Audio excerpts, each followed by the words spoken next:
Vamos elevar nossos pensamentos a Deus, entrando em sintonia com a espiritualidade superior que já nos envolve. Agradecendo a São Miguel Arcanjo, a estrela que clareia a nossa banda. Agradecendo a todos os caboclos e pretos velhos e pedindo a eles a proteção e a força para os trabalhos da nossa noite. Agradecendo e pedindo as beijadinhas de Aruanda que possam inflar nosso peito de alegria e de esperança em dias melhores. Agradecer e pedir aos nossos amados Exus e Pombagiras que nos valem, nos guardam, nos dão livramento em tantas oportunidades que vemos e que não vemos. Agradecendo, sobretudo, a Pai Oxalá e a toda a Aruanda que está em festa hoje, tendo a oportunidade de receber mais uma casa, mais uma vez receber corações amados e queridos que estimamos tanto em nossa pequena aldeia, em nosso pequeno casuar, para que possamos juntos falar sobre as verdades do céu, para que possamos juntos, debaixo desse céu estrelado, diante do Cruzeiro das Almas, reviver a Galileia, reviver o contato com a natureza, para que possamos, de alguma forma, nos transformar minimamente, para que possamos, de alguma forma, ao passar pela tronqueira de São Veludo, ao sair para nossas casas, sermos pessoas um pouco melhores. Graças a Deus. Pai nosso que estais nos céus, santificado seja o vosso nome. Venha a nós o vosso reino. Seja feita a vossa vontade, assim na terra como no céu. O pão nosso de cada dia nos dai hoje. Perdoai as nossas dívidas, assim como nós perdoamos os nossos devedores. E não nos deixeis cair em tentação, mas livrai-nos do mal. Amém. Damos por iniciados os trabalhos de palestra e passe da noite. E como a gente sempre começa lendo uma passagem do Evangelho, algo que a gente aprendeu com aquele que marcou a nossa existência, seus 7 flechas de Umbanda.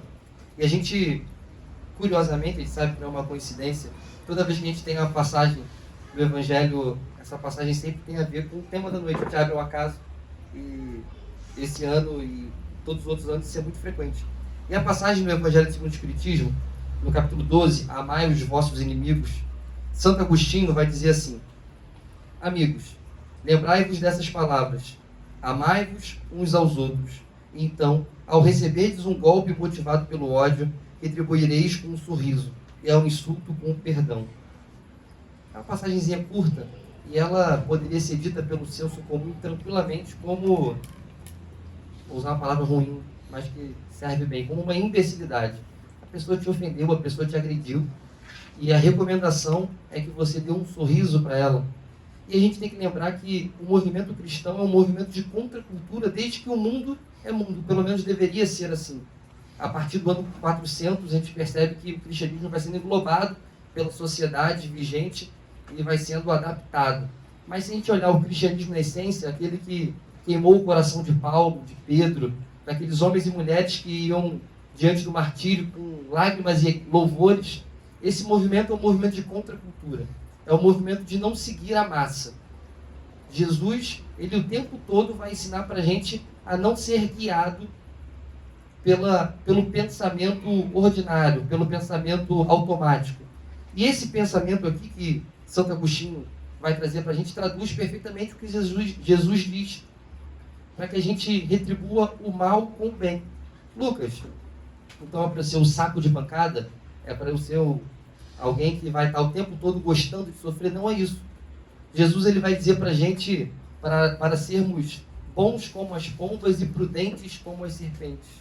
Jesus diz isso. O que ele está querendo dizer? Você vai ter um coração bom, mas você não vai ser bobo. Você não vai ser voluntariamente agredido. Eu gosto de apanhar. Não é isso.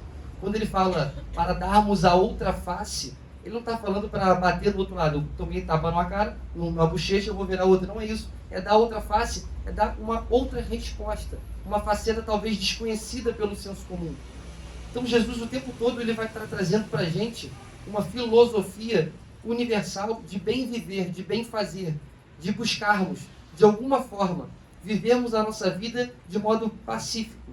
E pacífico não quer dizer ausência de conflitos, ausência de confrontos, ausência de atritos, mas é eu passar pelos conflitos, confrontos e atritos de maneira pacífica, de maneira serena, sabendo que, sobretudo, existem leis imortais de causa e efeito que regulam não só esse planeta que a gente chama de Terra, mas todos os planetas, todas as galáxias.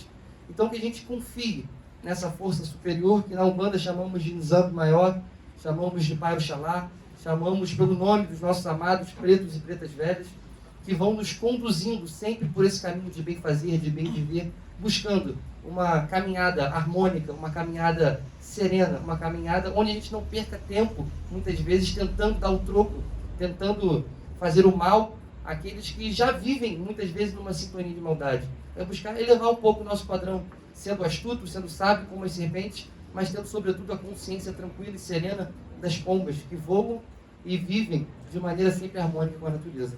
Que assim seja.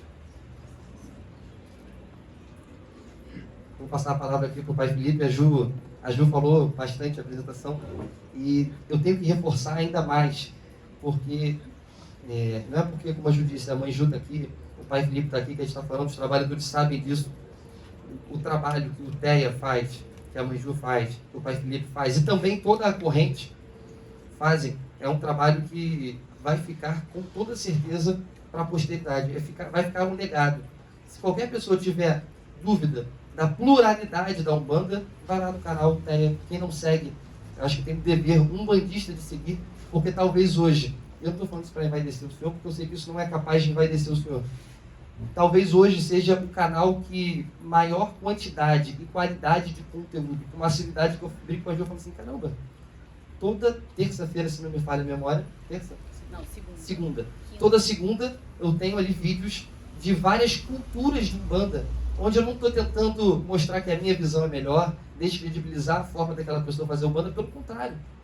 Eu estou enriquecendo. Então você vai ver lá o camarada da Umbanda esotérica, da Umbanda mais africanista, da uma Umbanda mais espírita, várias visões de Umbanda, vários contextos religiosos de terreiro, várias histórias. A gente aprende muito, eu posso dizer que eu aprendo muito com o trabalho que vocês fazem, trazendo vídeos muito educativos, curtinhos também, além das lives. Fofoca no terreiro. Médium quer sair do terreiro.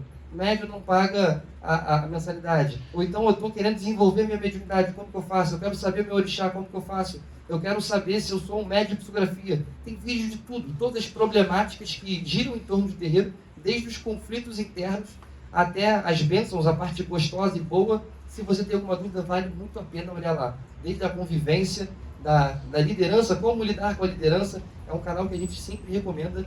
É um canal muito bacana que traz história da Umbanda, traz visões ritualísticas, visões filosóficas, traz sobre a convivência no terreiro. Então é um trabalho muito, muito bacana e a gente está muito feliz de receber o senhor aqui.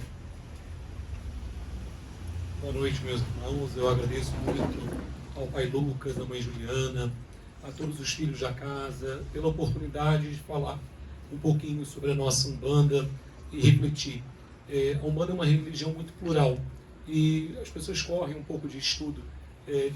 Fala que tem uma gira de Exu, eu sempre brinco que lota, mas vai ter um estudo, alguma coisa assim, já não tem tanta adesão. E quando os irmãos nos convidaram para vir aqui e falar um pouco sobre a temática, né? Bem-aventurado, os pacíficos. E quem é pacífico? Porque muitas vezes pensamos na mensagem de Jesus, mas numa mensagem fixada há 2000 anos atrás, num outro contexto. Mas é uma mensagem, quando nós avaliamos, como foi feita a leitura do Evangelho, tão profunda e tão atual. Mas mesmo assim, eu preciso trazer essa mensagem para o aqui e agora e para o hoje. Ser pacífico hoje em dia, numa sociedade tão violenta, que às vezes as pessoas não querem guardar do almoço para a janta. Eu falo mesmo, eu sou assim, né? Isso não vai ficar assim comigo. E a qualidade de ser pacífico é não revidar. Jesus ensinou, perdoai 70 vezes 7. Perdoar uma vez para nós, seres mortais, é tão difícil. E como eu faço isso? Nós, umbandistas, ou aqueles que frequentam a religião de Umbanda, têm a oportunidade de observar a presença de espíritos extremamente pacíficos. Vamos pensar no preto velho, aquele que se manifesta, aquele que foi para o campo, levou quantas chibatadas. Ser escravizado é algo que ninguém merece. E esses irmãos que outrora passaram pela escravidão, sofreram a chibata, viveram na senzala, hoje retornam pacificamente, num movimento de resistência, porque trabalhar com o preto velho é contra a cultura, como falou o pai Lucas. Quando eu trabalho com o preto velho, eu estou trabalhando contra o racismo. Eu estou trabalhando essa questão. Eu não posso ser tão pacífico assim diante dessa questão, mas eu posso atravessar com serenidade as situações desafiadoras do dia a dia. A nossa vida, a cada novo amanhecer, a espiritualidade fala da chance de escrever uma nova história. Mas como que eu estou escrevendo a nossa história? Porque quantas vezes nós outorgamos poder ao outro? Fulano chega do meu lado, ele desalinha meu chakra, ele me tira do sério. Que força é essa que eu dou a essa outra pessoa? Quanto que eu me desequilibro diante, às vezes, de questões tão pequeninas e questões, horas, tão grandiosas. Tem vezes que eu olho para trás e falo assim, nossa, se eu tivesse a sabedoria que eu tenho hoje, o conhecimento, eu faria tanta coisa diferente. Eu não teria misturado tanto, eu não teria gritado e esbravejado tanto ao longo da vida. Tem horas que eu preciso eleger. Eu quero ser feliz, quero ter razão, mas mesmo diante da razão ou da felicidade, eu preciso ter uma atitude de paz. O Cristo, ele faz uma grande revolução, mas ele não mobiliza uma guerra, ele mobiliza paz, ele mobiliza aquela reflexão. Quantas sementes ele lançou há 2000 anos atrás e que algumas rapidamente frutificaram, floresceram, deram frutos e algumas outras ainda demoram muito a florescer em nossos corações. É uma terra tão fértil, é um solo tão fértil para tudo de melhor dar. Ser pacífico é uma condição que cabe a nós, aos homens e mulheres, em cada dia. Porque eu posso falar assim, não, para eu encontrar essa paz, eu tenho que virar um ermitão, eu tenho que me isolar, ir para um mosteiro. E aí qual vai ser o desafio? Se eu não tenho o contato com outras pessoas. Porque é o contato com o outro que me oportuniza a transformação. É lidar com a limitação do outro, que vai demandar horas a minha paciência. Às vezes saber ser firme, me posicionar, sendo pacífico, tendo uma atitude de paz. Eu preciso ter uma atitude de paz a cada dia. Às vezes eu falo, o que você quer de presente? Há pouco tempo eu falei, olha, eu estou querendo paz e sossego. Porque com paz a gente consegue levando. Porque quando eu acabo me desequilibrando e saio da minha serenidade, do meu estado de paz, o que acaba acontecendo? Eu me desequilibro, eu baixo a minha frequência e vários espíritos que estão naquela frequência mais rasteira, os irmãozinhos da rua de baixo, adentram o meu campo energético. E aí é muito fácil, chega a ser imaturo da minha parte, eu falo, mas eu só fiz isso porque eu estava atuado, porque eu estava obsediado, mas eu sou responsável pelas minhas companhias espirituais. Será que quando eu me mantenho sereno ali e firme, vibrante, esses irmãos conseguem me acessar? Como que eu faço ao longo do meu dia a dia, quando eu me percebo porque eu escorrego, todos vocês escorregam porque estamos na carne, mas quando eu começo a me policiar e falo, isso não vai me tirar do sério, eu já sei o que vai acontecer. Às vezes a pessoa chega gritando perto de você, ela espera que você retribua com a mesma irritação. E às vezes você pergunta, meu irmão, por que está falando tão alto? O que aconteceu? E você mantém um tom mais baixo. E aí essa começa a ser a mudança, a contracultura. Porque o pacífico é aquele que não retribui, mas o pacificador é aquele que, além de ser pacífico, de ter essa virtude, essa bem-aventurança do Cristo, ele também propaga uma cultura de paz. Ele semeia a paz. Ele vai trabalhar a todo momento por uma apaziguação. Porque tem pessoas que são o verdadeiro, como diz aí no dito popular, puro suco de caos. Andam, parece que um galão de gasolina e qualquer confusão quem citar mais e mais aquilo. Se você não tem nada para somar, é melhor silenciar. Porque a palavra falada é a flecha lançada. Não se volta atrás. Os caboclos dizem que o bom caçador, seus 7 flechas, na semana passada, que é o mentor da nossa casa, nós cancelamos a sessão por conta do clima, e ele mesmo assim veio para trazer algumas instruções. E uma coisa que me marcou, quando ele fala que o bom caçador é aquele que sabe entrar na mata e escutar a mata. Escuta o som, o silêncio, e na profundidade do silêncio, ele vai buscar a caça dele, a flecha certeira. Ele é o caçador de almas, é aquele que vai expandir, e que ele vai buscar certamente aquilo que a voz do coração dele está guiando ele dentro da mata. Quantas vezes nós nos desconectamos da nossa essência interior? Quanto mais estamos desequilibrados, angustiados, mais nos distanciamos da nossa centelha divina, do nosso eu superior, da parte sábia, da partícula de Deus que habita cada um de nós. Cada um tem uma centelha de Deus. Eu estou mais próximo a Deus com essa minha atitude, eu me distancio mais dele. Será que eu faço a oração do Pai Nosso todos os dias e falo, seja feita a vossa vontade, e quando a vontade de Deus se faz, isso e acaba sobrepondo a minha, e eu fico de bico, eu fico chateado. E todo dia eu oro, seja feita a vossa vontade, e eu falo só da boca para fora, e isso me irrita quando a minha vontade não é feita, quando eu não sou atendido. Na psicologia nós vamos falar que isso é um ego infantilizado, é um ego ferido, é uma criança que está ali ferida, ela faz biquinho durante a vida, né? E nós podemos fazer escolhas. Ninguém reencarnou, ninguém veio para essa vida para evoluir. Nós escolhemos estagnar, mas a todo instante, a cada novo amanhecer, surgem oportunidades para que eu possa fazer diferente, para que eu possa escrever a minha história. A espiritualidade diz que no livro da vida, eu sempre vai vir lá o título, casamento, família, vida profissional, e quem escreve a história somos nós. Como que você contaria a sua história?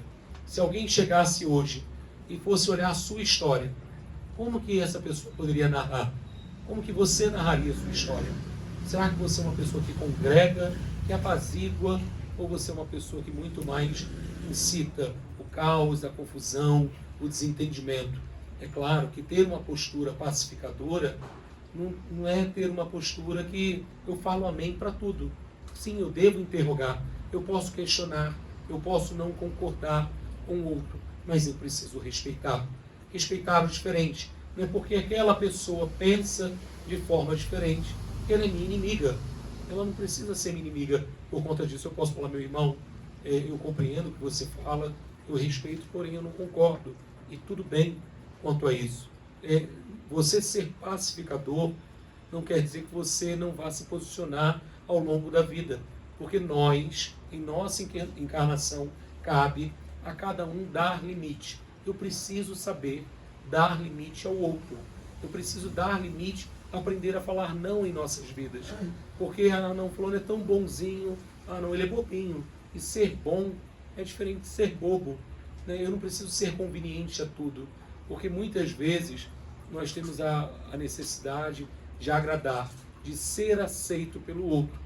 E aí, será que eu não estou mostrando uma falsa paz, uma falsa modéstia diante das situações? E a espiritualidade, pessoal, eu posso chegar aqui no terreiro hoje e falar manso, meu irmão, minha irmã. Só que a espiritualidade, né, independente da minha limitação quanto médium, medianeiro, que incorporo e dou a passividade a um guia espiritual, eu, quanto médium, às vezes não vou alcançar algumas coisas. Mas a espiritualidade, ninguém vai enganar, porque eles conseguem ler aquilo que se passa no íntimo do nosso coração.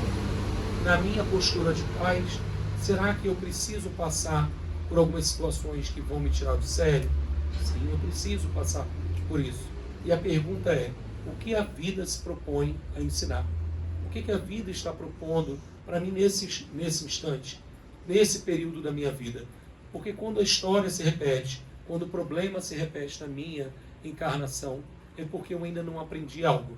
É igual o probleminha matemático da criança, só muda da laranja para a banana, mas a operação matemática é a mesma ao longo da vida. Enquanto a história se repete, é porque eu ainda não aprendi a lição. E nessas horas, onde eu me sinto por vezes angustiado, eu devo parar e pensar, meu Deus, me traz clareza, toca o meu coração, me mostra, me traz uma compreensão para aquilo que eu ainda não sou capaz de compreender. E nos momentos difíceis, nos momentos que eu vou ser chamado à prova efetivamente, porque ao longo da nossa encarnação, nós estamos num plano de provas e expiações. E na hora, efetivamente, que eu sou chamado a essa prova, é a hora que a minha fé ela vai ser testada. Doença, dificuldade, não vai dar em poste, vai dar em mim, vai dar em você. Poxa, mas eu frequento o terreiro toda sexta-feira, eu tomo meu banho, eu acendo minha vela, eu bato cabeça, eu procuro ser uma pessoa boa. Onde estão meus guias? Onde está a espiritualidade? E permite que eu esteja passando por isso. Ela continua do seu lado. Mas algumas das dificuldades foram escolhidas por nós ou antes de reencarnarmos ou através das nossas equivocadas escolhas. Os guias espirituais falam que Deus escreve certo por linhas certas. Nós que lemos de forma torta. Nós que perdemos o foco da leitura muitas vezes quando nós estamos desequilibrados. É igual uma pessoa que está num barquinho pequeno, quanto mais ela se movimenta, mais chacoalha. Quanto mais desequilibrado eu estou, e as águas podem simbolizar em um arquétipo das emoções, mais as minhas emoções se tornam turbulentas e mais difícil se torna de eu aceitar a intuição dos bons espíritos, de eu me permitir ser inspirado pelos guias, porque quando o preto velho está ali sentado no toco e ele está falando com a corrente, ou quando uma palestra está acontecendo, eles vão usar desse ensinamento que está sendo depositado para tocar o coração de vocês. E às vezes eu falo, meu Deus, me mostra o caminho, e às vezes eu não vou escutar o guia, eu adoraria escutar seus 7 flechas falando claramente comigo, mas às vezes me vem uma memória, uma lembrança, e é a forma que a espiritualidade fala ao nosso coração.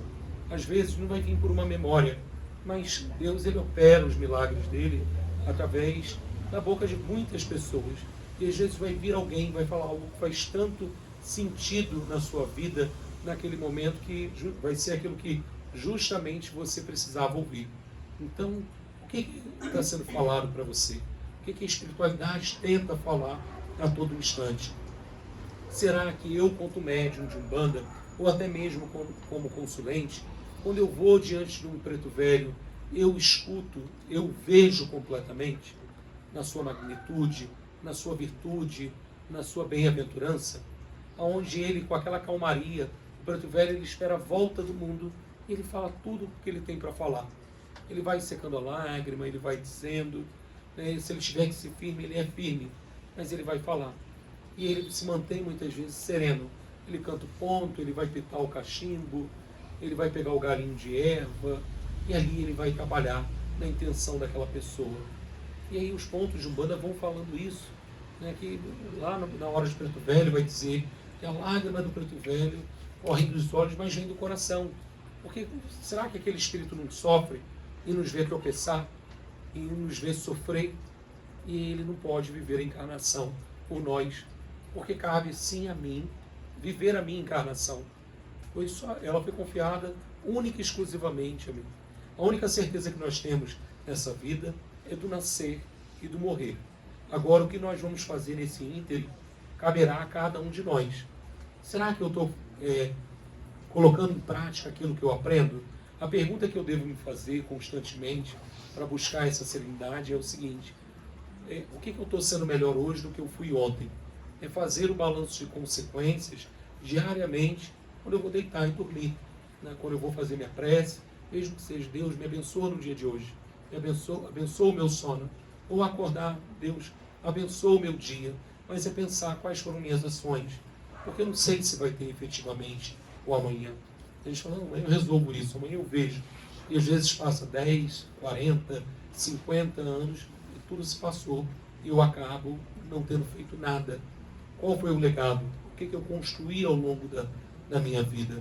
Será que ter uma cultura de paz, onde eu busque trazer significância para a minha vida, semear a paz, faz parte do meu dia a dia?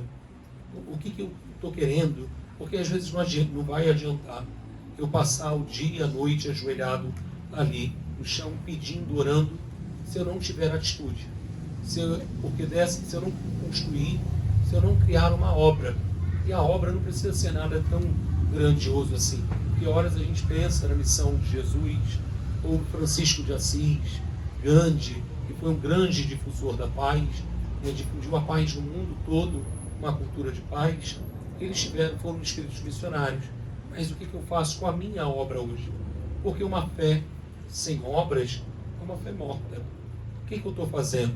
Se hoje fosse o último dia, efetivamente, da vida, qual seria o legado deixado? Como que você seria lembrado? O fulano, super explosivo, nossa, não pode falar nada. E aí aquela pessoa parece até um campo minado. Você chega perto dela, fala qualquer coisa, parece que ela vai explodir a qualquer momento. Mas mesmo assim precisamos falar, precisamos colocar. Né? E aí, será que questionar aquela pessoa por que de tanta agressividade? Por que ela precisa ser horas tão verborrágica, colocar para fora tudo efetivamente? Né? Onde que perpassa por um filtro, o filtro do nosso coração. Horas quando eu tenho a dúvida, na Umbanda nós temos que ter o cuidado de não ficar refém dos guias espirituais. Porque eu não vou tomar nenhuma decisão se eu não falar com a vovó Joana. Mas essa dependência, qualquer dependência, não é saudável. A pergunta é, o que vovó Joana me aconselharia nessa situação? E aí sim, depois, vovó, pensei nisso. É o caminho, posso seguir, mas nem sempre vai dar para esperar ela vir aqui uma vez ao mês para falar com todo mundo. Porque hoje são 20 pessoas, amanhã são 40, 60, e ela não vai dar conta, né, ao longo para esse trabalho espiritual. Mas o que seu cobra coral, o que seu 7 flechas me recomendaria? Que eu seja certeiro como o caboclo, direto como a flecha do caboclo, porque a flecha não vai fazer curva, ela vai alcançar o alvo, o objetivo dela. A flecha de caboclo, ela zoa, porque quando ele atira, ele tem certeza que ele está indo buscar aquela caça, o que ele está indo buscar.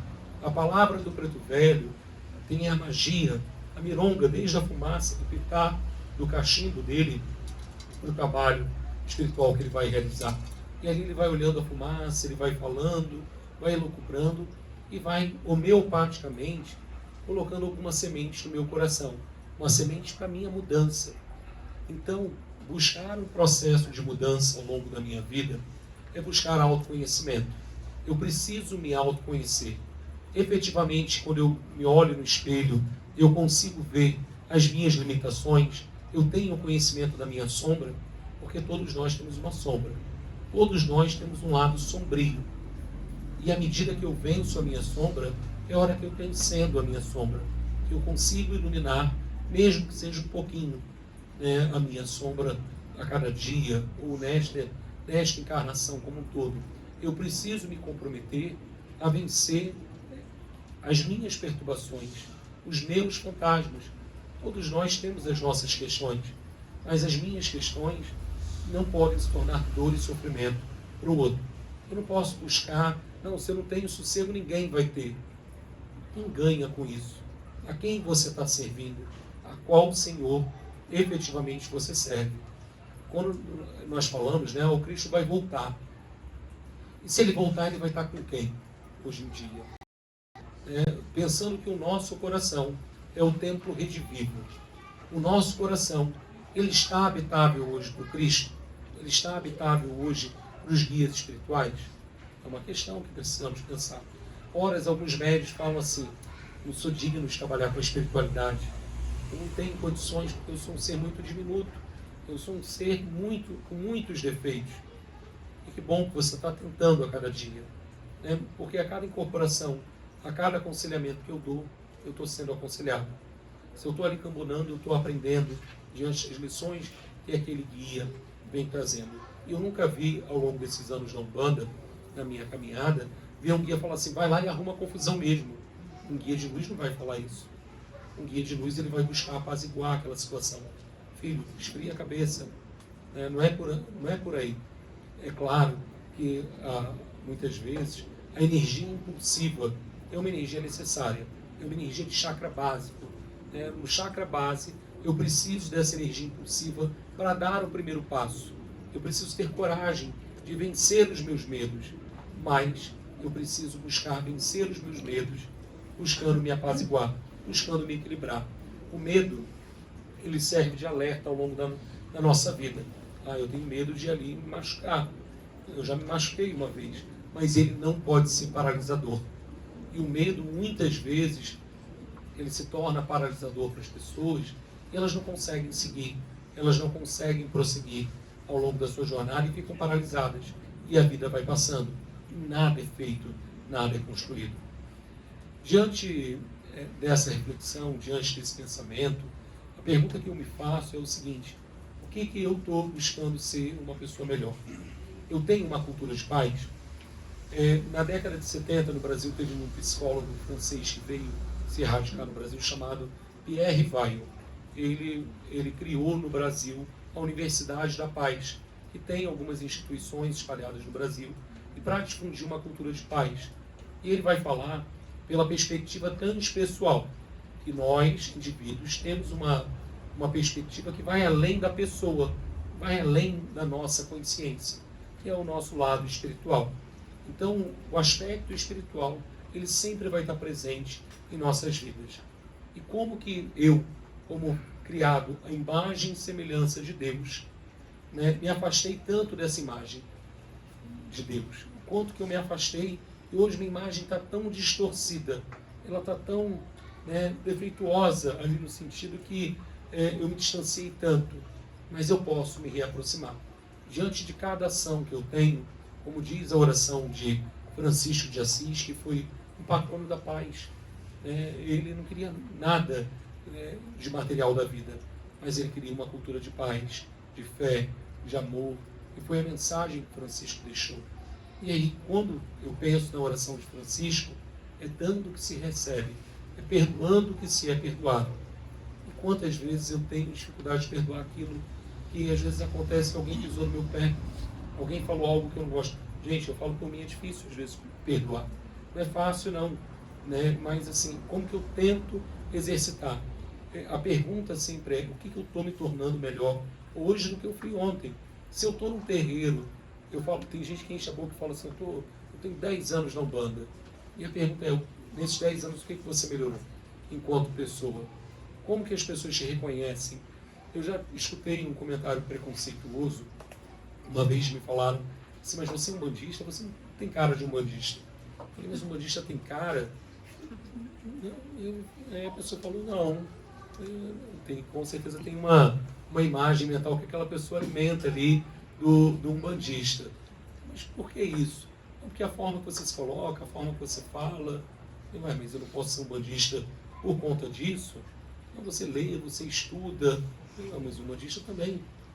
Só uma curiosidade, no último censo que teve, as religiões de matriz africana, principalmente a Umbanda, foi visto que nós temos um grau de instrução muito maior do que irmãos de outras religiões, porque a necessidade da leitura, da busca, da reflexão, o comprometimento, porque assim, não vai cair nada do céu. Às vezes eu quero tanta coisa, eu quero ter paz, mas para eu ter paz eu coloco tantas condições, mas para eu ter paz, pessoal, horas, eu vou ter que enfrentar o frio e o calor, eu vou ter que enfrentar os desafios da vida, eu vou ter que sair de casa. E às vezes nem na minha casa é muito complicado, quando dentro da minha casa eu não encontro paz, quando eu não encontro entendimento, e eu preciso buscar uma harmonização dentro da minha casa. A pergunta é: como que está a sua casa? Porque a sua casa, ela vai refletir diretamente o seu mental, o seu emocional. Se dentro da sua casa você não encontra uma harmonia, cada um está falando uma língua. Eu já escutei muitas vezes os guias falarem assim: filho, estou percebendo que o filho está angustiado. Parece que dentro da casa cada um está falando uma língua e as pessoas não se entendem mais. O que você pode fazer? Qual ambiência você cria para um ambiente de paz? Não adianta eu pedir aqui, venho, faço a oração no terreiro, fiz a minha parte. Acendi a minha vela, agora é por conta da espiritualidade. Mas se eu não buscar dentro da minha casa, ter uma cultura de oração, qual a energia que eu alimento a minha casa? Porque os guias espirituais, quando você vem aqui no terreiro e faz um pedido, eles vão avaliar o merecimento. Ou se ele fala assim: olha, dentro da sua casa eu estou percebendo que tem um espírito sofredor, eu vou lá buscar esse espírito. E aí, quando a espiritualidade lá chega, ela faz a leitura da parede, da energia daquele ambiente, e vê tanta discussão, xingamento, o conteúdo que é consumido por nós, seja através da TV, da internet, acaba gerando formas, pensamentos, que não vai ter como aquele ambiente ficar apaziguado.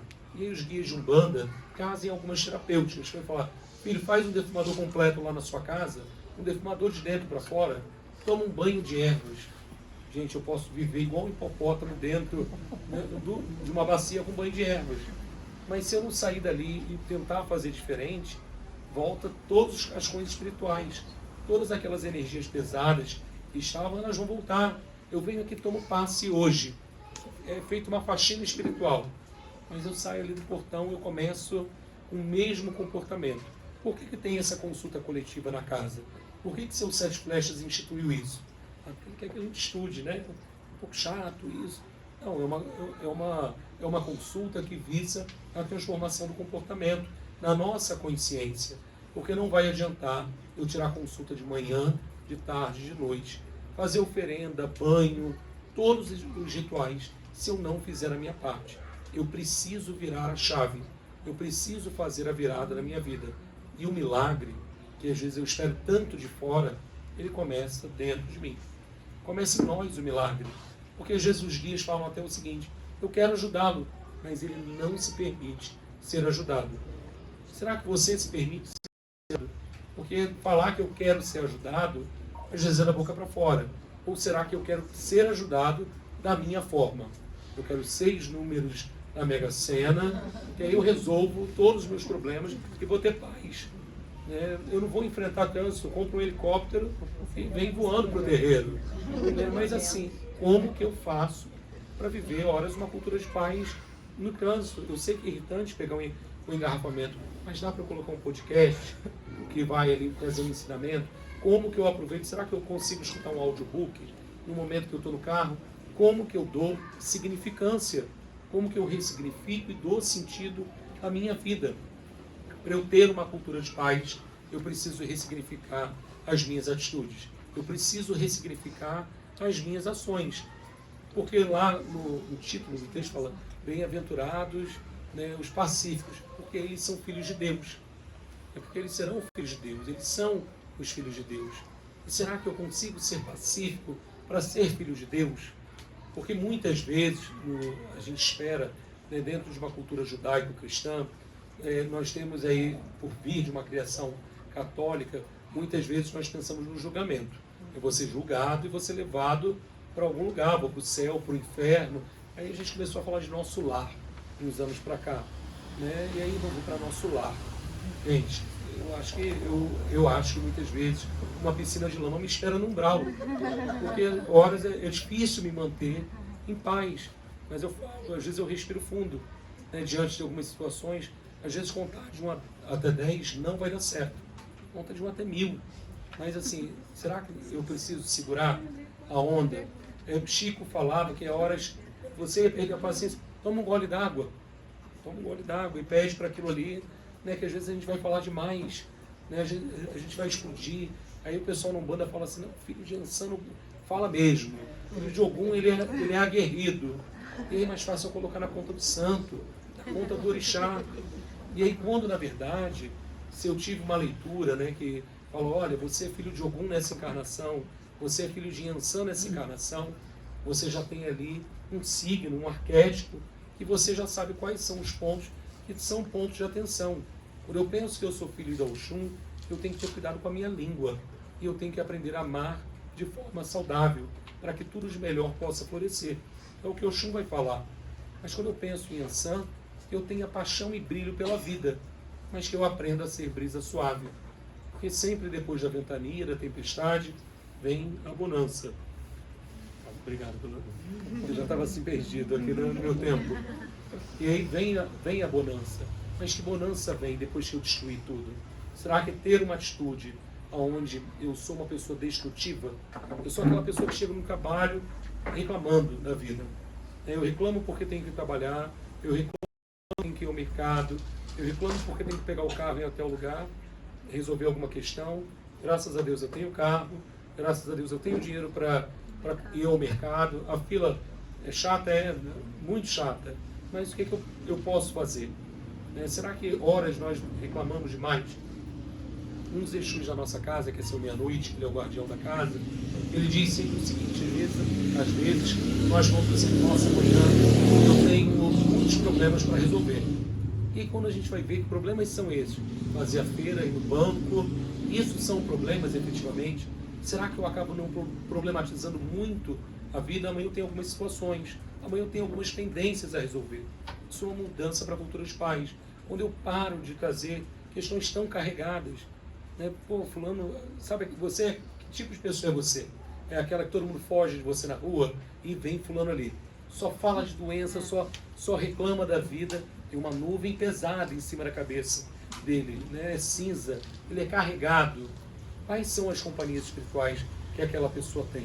E aí cabe uma história, uma história de Chico. Não sei se vocês conhecem. Chico sai atrasado para ir trabalhar e uma senhora pede a ele: Chico, pode ler aqui a receita do Dr. Bezerra para mim? Fala: minha irmã, estou atrasada. Emmanuel, o mentor disciplinador, aparece mais à frente e fala: volta e lê. Mas eu estou atrasado, sair esse horário de casa que você conseguiria ajudar ele. Bem mandado, ele volta a ler e mais à frente Emmanuel para ele de novo e fala: agora olha para trás.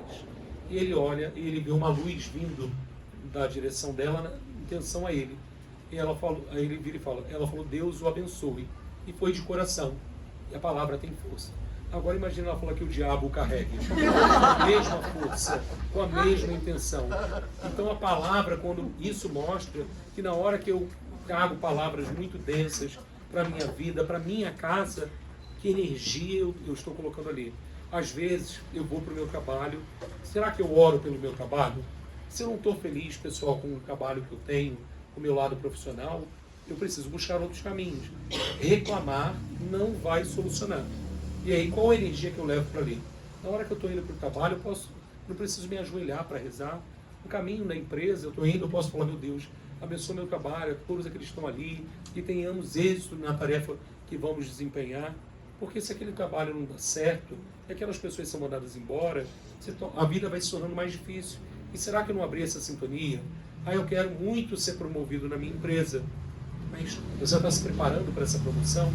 Ou você está esperando que alguém olhe lá, você é bonito, vem cá, vem ser promovido. Eu gostei de você.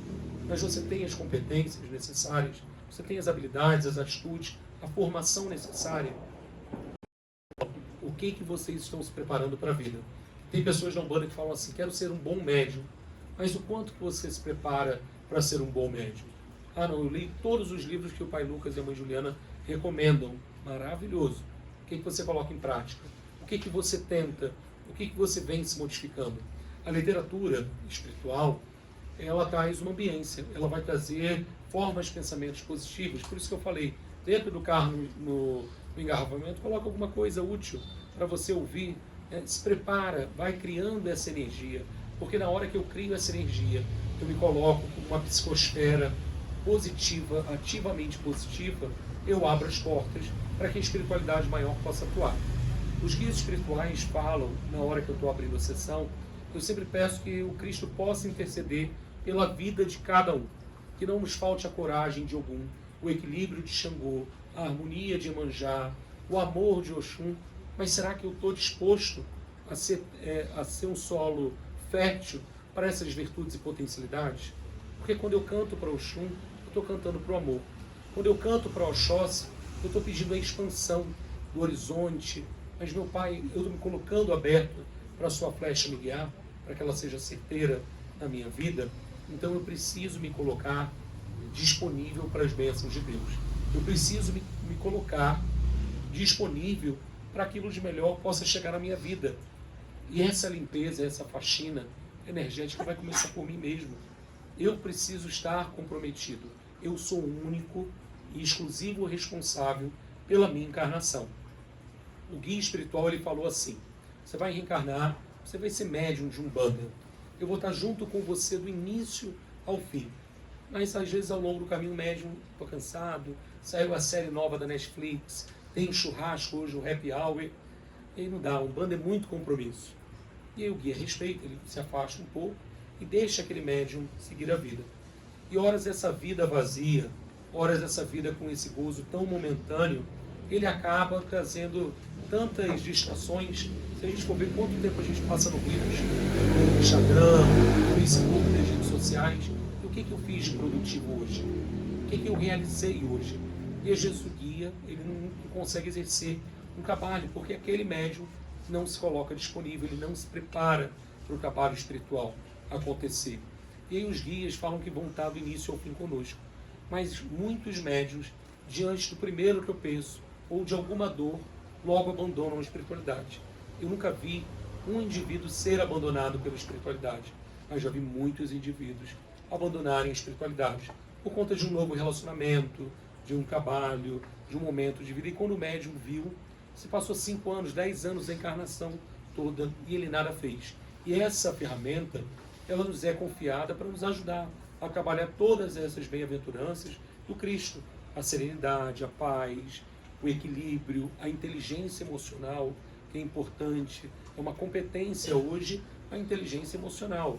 E eu preciso trabalhar esses aspectos no meu dia a dia. Então, não me alongando tanto, busquemos e procuremos a cada dia trabalhar a nossa transformação. Estejamos comprometidos enquanto agentes da transformação e da paz. Eu seja um soldado da luz, como é dito lá no livro, eu seja um agente da paz, eu seja firme, uma flecha de seus 7 flechas que ele confiou em mim, ele abriu essa casa, ele permitiu que eu chegasse aqui e que ele me guie ao longo da minha jornada. Então, eu quero muito agradecer a vocês pelo dia de hoje. Eu agradeço a guiança do Caboclo 7 Flechas nessa casa. Agradeço a vovó Joana, a toda a egrégora espiritual, a São Miguel Arcanjo, que ele trabalha na linha de Zambi Maior, que ele possa continuar abençoando o trabalho desse terreiro, desse ponto de luz, desse ponto de socorro espiritual. E eu queria, antes de passar aqui a palavra para os pais, tem um ponto de seus 7 flechas que diz assim: nasceu na boca da mata e na cachoeira Oxum lhe criou. Nasceu na boca da mata e na cachoeira Oxum lhe criou.